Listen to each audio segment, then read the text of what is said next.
Whatever revolution was hatched in West Kensington, it seemed, had nothing to do with that dawn coup in Accra. Mr. Amir was branded by the real revolutionaries as a charlatan and a criminal, and he was taken off for a session of public penitence at the first news conference called by Ghana's new rulers. Their leader, General Arthur Nkruma, father of 22 and former mission schoolteacher, a man who's never concealed his dislike of Nkruma.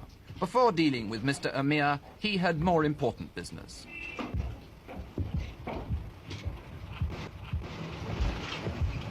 Good morning, ladies and gentlemen.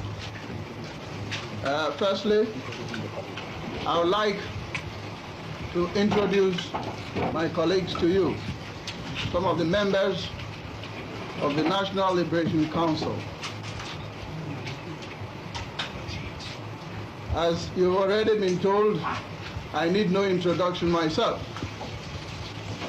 But on my left here is the Commissioner of Police, Mr. Harley, who is the Deputy Chairman of the National Liberation Council. On my right is Major General A.K. Kotoka, who is the second member or the first member of the National Liberation Council. We have called you here this morning for one specific reason, and that is you've heard the name of one Amuhia who has associated himself with this school and had published himself in the British papers and most of the papers that is the brain behind us.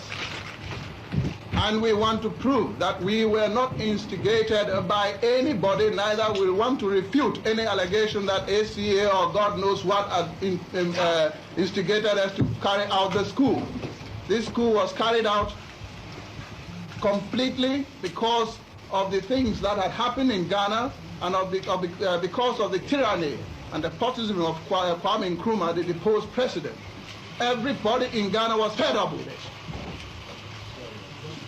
And therefore you could see the spontaneous result which followed the coup. You would have seen when you were coming probably thinking that Ghana would have been put under curfew or all other things, but nothing was done. There was no brain behind it. It was work from us and from within, without the aid of anybody, any foreign country or any country.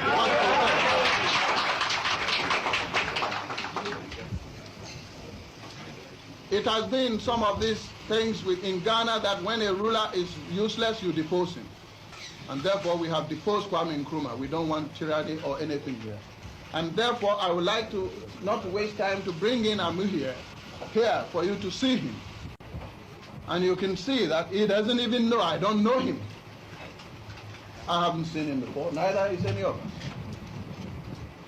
The only thing that we know of him since he started claiming himself was that the COP found in his records that he's a criminal who is wanted in Ghana. And we were so quiet because we wanted him, he's a criminal wanted in Ghana, so that we put him in the cold ice chest.